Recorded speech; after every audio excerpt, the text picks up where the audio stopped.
This video is for the individuals sitting up there in Garden House.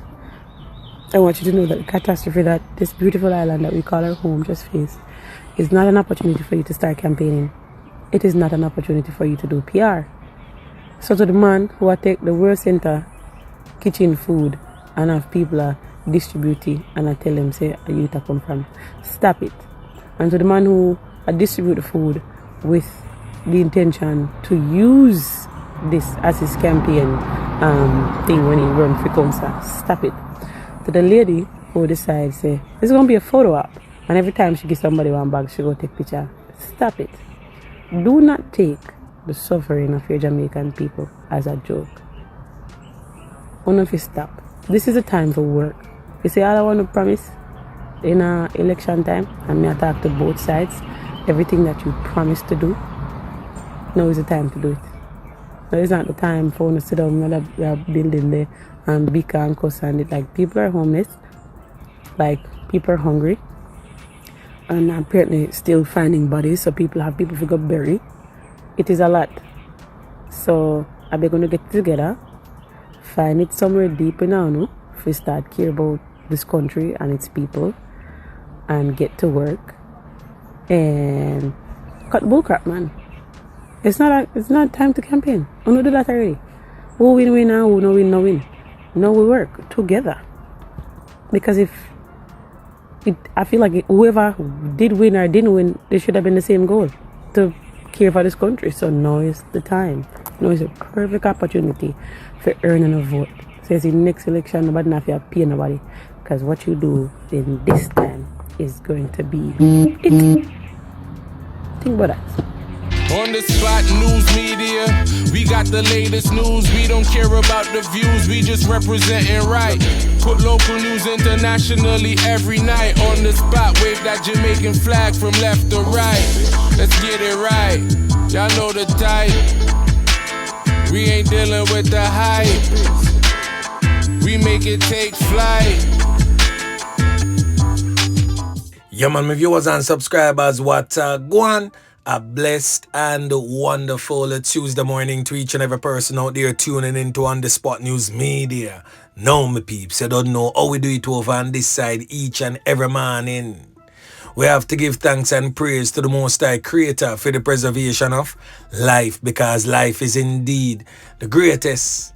So in the morning, my peeps, I have a few stories to share with you, the regular members of Chan Public and also members of the diaspora. So please like the video, share the video, watch the entire vlog so you can get a full understanding and a better appreciation of everything we are going in Jamaica.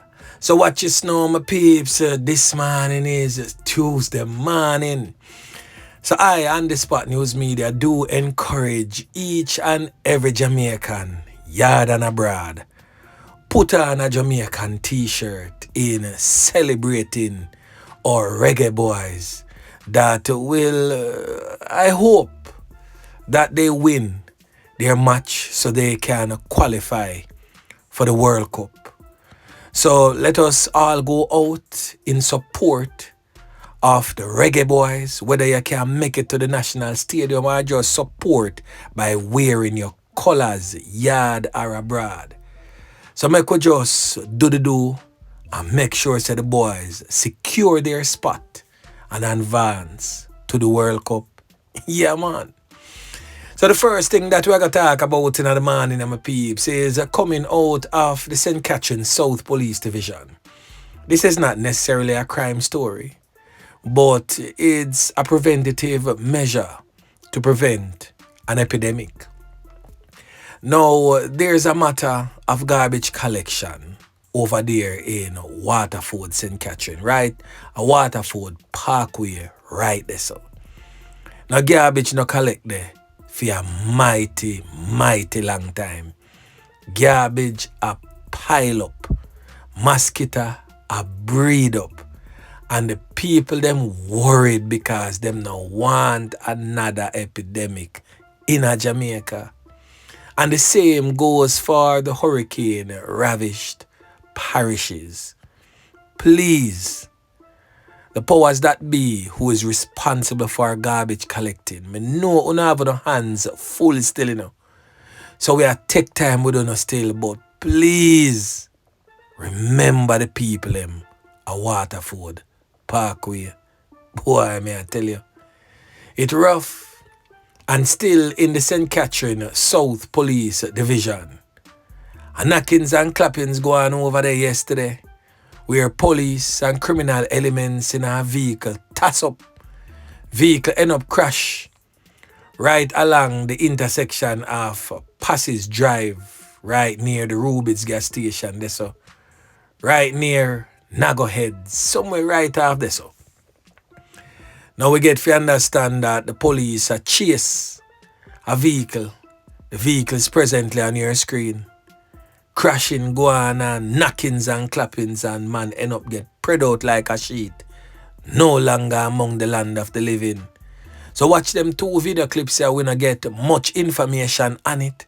So we will have to update you in subsequent newscast. But anyway, watch.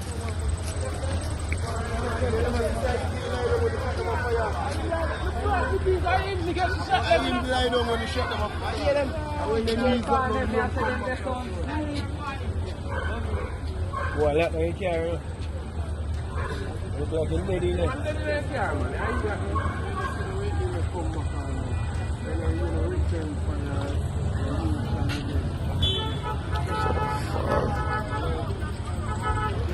Hello.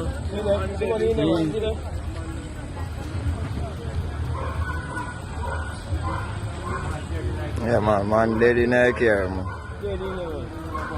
Fuck.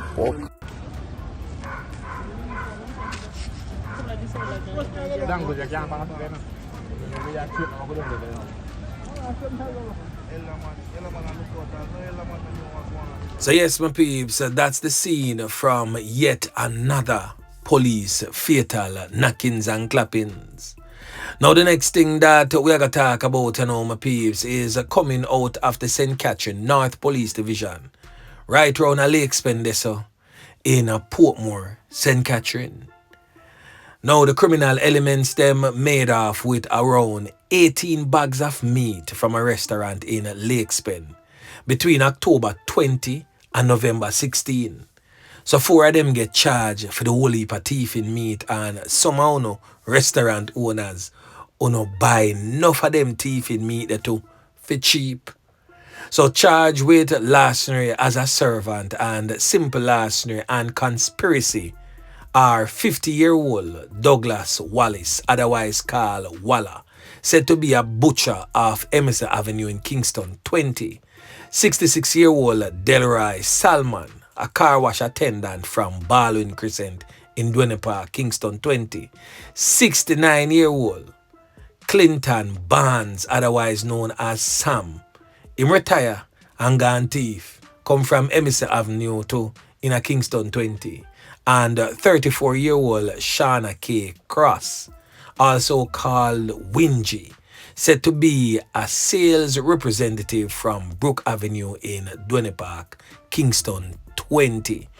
So the majority of the persons charged, over 50. Now them man should have look for come from prison. I don't know how them decide say no, them a plan for go. Boy, may I tell you, the thing rough, and of course a 34-year-old crossmite would have most definitely have it in the mix. Now reports reaching on the Spot News Media would suggest that following suspicions regarding irregularities at the establishment, surveillance footages were reviewed and Wallace was observed removing items from the business without permission. So on Sunday, November 16, Wallace was reportedly again seen removing several bags of meat from the premises and loading it into a white Toyota Probox with the assistance of Salmon, Barnes and Cross. The police were alerted and they stated that the vehicle was intercepted with all 4 accused persons on board. A search of the vehicle was conducted and the meat valued at $251,996 were found in the trunk of the vehicle. Following a caution statement from Wallace, all 4 were arrested and subsequently charged. Their court date is presently being finalized by the police. Now the next thing that we're going to talk about, my peeps, is coming out of the St. Catherine North Police Division. When you remember what day, when the police them ClapWeh 4, that are last week Wednesday along the Linstead bypass in St. Catherine. Well, we get them identities now, finally. Now the criminal elements in question has since been identified as 19-year-old Kemar Tucker, said to be off a Penwood Road address. Remember, we did come make on know say a Waterhouse the criminal elements them come from. A next criminal element identified as 27-year-old Kemar Williams, otherwise known as Johnny. Him come from round a Verma Road. Another criminal element, 34-year-old shopkeeper known as Dane Lewis. And last but most definitely not the least, 40-year-old laborer Nicholas Singh. So he must be the coolie one. Well, the half coolie one. Somebody say, me shouldn't say coolie because the Indian fraternity might get offended, but we don't mean nothing by that. I just so we describe them in a Jamaica. It's not no stigma we are trying to attach, but we just call Indian coolie. Yeah, man. Now, according to police report, for those who may have forgotten, the men were intercepted in a Kia motor car following their alleged involvement in a fatal knockings and clappings of a businessman known as Horace Crossman, known as Goldie in the streets. Them go lick him down, take him 3 pints round a Geisel in a St. Catherine. So after them do the dirt and take them time a come back in, them and the police, them toss up, the vehicle was intercepted. Them driver left the police them until then crash. And then one piece of knockings and clappings between them and the police, and all of them spread out like a sheet, no longer among the land of the living. Shut eye country land settings was most definitely the order of the day. Yeah, man. Now another knockings and clappings did go on just the other day in the St. Andrew North Police Division. Right at one place that them call Duppy Gully in a Stony Hill. Well, the police they make a 2 Duppy up a Duppy Gully on that day, date and time. Now the day in question is the 15th of November 2025. 2 unidentified males end up lose them 3 pints during what the police describe as an armed confrontation. 2 illegal weapons was also seized. Now, this criminal element here, presently on your screen, is one of the 2 men that was taken out by the police. Now, we only get him alias. He resides in Church Pen originally, right at Herring Lane, right there. So, them call him Gullu in our streets. We not get him correct name as yet.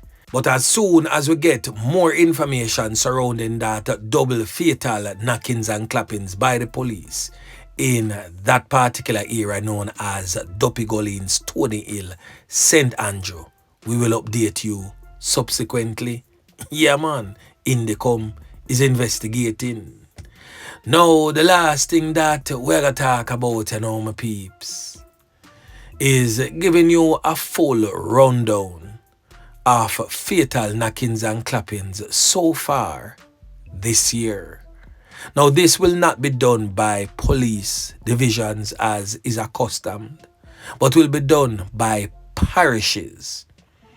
So the parish of St. Andrew in its entirety, which comprises of the St. Andrew North Police Division, St. Andrew Central and St. Andrew South Police Division. So as a parish, it stands at 130 fatalities since the start of the year. St. Catherine as a parish, which comprises of the St. Catherine North Police and the St. Catherine South Police Division, stands at a combined figure of 102 fatal knockings and clappings by criminal elements since the start of the year. Kingston as a parish, which comprises of Kingston Western, Kingston Central and Kingston Eastern Police Division. A total of 68 fatal knockings and clappings. St. Ann as a parish is also a police division by itself, stands at 52 fatalities. St. James a parish and also a police division by itself stands at 47. Clarendon just the same. 36. Westmoreland just the same. 34. Manchester just the same. 30. St. Mary just the same. 22. Hanover just the same. 20. St. Thomas at 17. St. Elizabeth at 19. And Trelawney at 11. And Portland coming in with the lowest murder tally since the start of the year. Now stands at 9. Most definitely not surprised with the figures that Portland is putting out year on year. They have remained consistent with their efforts to make sure that their parish remains the safest place in Jamaica. Jaja God, we love it. Yeah, man.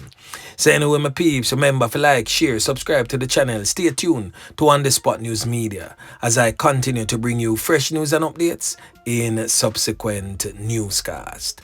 On The Spot News Media. Yeah, man.